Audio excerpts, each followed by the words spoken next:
This is something I actually just finished writing on the train back to the city. So we'll see how it goes. It's called This Apocalypse. It's tough on everyone, but it's toughest on me.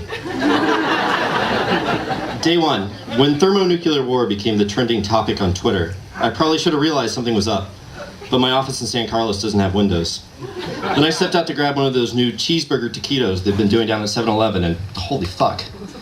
Big mushroom cloud to the south, San Jose maybe, and the wind tastes like you're licking a 9-volt battery. Now back at home with the roommates, smoking weed and watching the television. Nearly every major city is toast. Never been so glad to live in a second-tier city. This seems serious.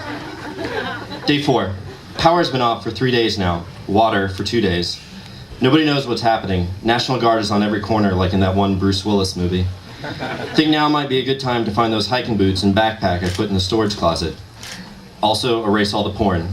You never know, but you'd hate to be the guy that future historians use to reconstruct our society, and they think that we're all perverts. I mean, we were, but... Day 16. Okay, staying in the city was a bad idea. After 10 days of fighting with roommates over who gets to drink the toilet water and listening to people burn down the city around us, things were getting pretty not fun. Then someone released some sort of bioweapon virus over in the East Bay, and it's making everybody's eyeballs turn into jelly. Perfect. Roommates have all fled, so guess who gets all the toilet water now? Day 25. City is just eerie quiet for most of the day. The National Guard decamped last night. Entire city looks like a Ross Just for Less store right now. Shit just thrown everywhere. Armed myself with a steak knife and went out foraging, but anything worth stealing has already been stolen by people much braver than me. The corner store at 17th that always looked closed, but was actually only open for like 2 hours every weekend, was untouched, thankfully. Of course, it hadn't been even restocked in about a decade, so now I'm chowing down on Apple Jacks and Diet RC Cola from the Clinton administration. Spent a few hours trying to trap a pigeon with a box and some bait, but it turns out even pigeons don't like Apple Jacks. Day 32. Guess someone saw me during a late-night foraging run, because home invasion followed shortly thereafter. I managed to tumble out the back window, but lost everything except my boots. I'm huddled on a rooftop now, a few buildings over, playing the game where I try to count how many burning buildings I can see. Having fun is like any muscle, you just have to exercise it.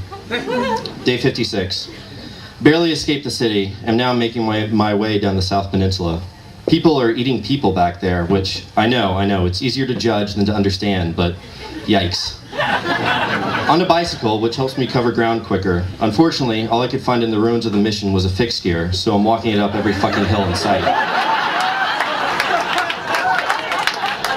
Day 73.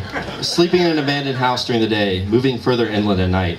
On the plus side, almost no food and near constant physical exertion means that I've dropped about 4 pant sizes. On the downside, I've also lost about 4 teeth. Like anything, there's pros and cons. Day 124. Found a house on the outskirts of Modesto and holed up there for a month or so of relatively peaceful living. Was too good to last, and now being hunted through the ruins of Modesto by feral redneck children who've forgotten, or maybe never knew, the difference between right and wrong. They've been chasing me from building to building, chucking rocks at my head that seriously hurt. But what hurts the most are the words that they use. "We're gonna wear that faggot haircut of yours like a hat," one of them screamed at me. Just hurtful. Day 125. These kids, man. These fucking kids. Day 130. Looks like my luck has finally changed. A long, desperate run out of Bakersfield, with the kids tracking me like hungry wolves. No direction, just flight. A few more steps, a few more seconds of being alive. Then suddenly, a huge wall with a gate, beyond it a house. A whole series of houses, actually. Out comes a bald guy with some tattoos that just a few months ago I would have called pretty offensive, with a rifle the size of a compact car. A few shots later and the kids are scattering. Jeff, his name is Jeff, and the other fellows have given me a small room in what they call the compound. If you had told me 4 months ago that I'd be overjoyed to be sleeping with a bunch of armed rednecks that I'm like 90% sure are soaring on meth, I would have laughed. Life, it comes at you strange sometimes, you know? Day 131. Hot shower, hot food, clean clothes for the first time in I don't know how long. All the clothes are in various shades of camo, but beggars, choosers, you know. There's 8 guys in total here, and they seem like they've been preparing for something like this for a long time. Jeff, the leader, sat me down and tried to figure out what I could do to help out here. I can't shoot a gun, I don't know how to farm, I know jack shit about carpentry, nothing about first aid. I tried to explain about writing keyword-rich, SEO-optimized headlines for new media outlets, but that didn't seem to go over too well with this crowd. Finally, I told him that I washed dishes for a summer in college, so now I'm the cook. It's okay. Jeff keeps touching my hair a lot. Day 135. Things are going along pretty well. The kids that have chased me up here, there's about 40 or 50 of them, and they're gathering outside the walls every night, but we keep watches. I'm learning how to shoot a gun. Jeff says it's tough for me because I've got delicate wrists, but we're keeping at it. Tonight, after I made everyone dinner, Jeff announced that there was going to be a wedding tomorrow and that the bride is here. I guess she's staying over in the other compound or something. Day 136. Something terrible has happened. Day 137. So, okay, yes, joke's on me, I was the bride. Jeff is definitely not interested in returning to our earlier, more platonic relationship. When I tried to do the I like you as a friend thing, he didn't take it very well at all. I'm now chained up in the root cellar. Day 138. Who has 2 thumbs and is tired of getting raped? This guy. And I think I can get this chain loose from the wall. It took a long time to wiggle it loose, but I'm staying focused by thinking about my new life goal. Someday, I'm gonna kill Jeff and smoke weed out of his skull. Day 140.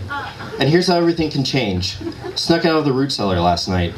Luckily, it was Delmont on watch tonight, easily the stupidest one out of all of them. So, I added choking semi-retarded rednecks to death with a chain on the bullet points on the old resume.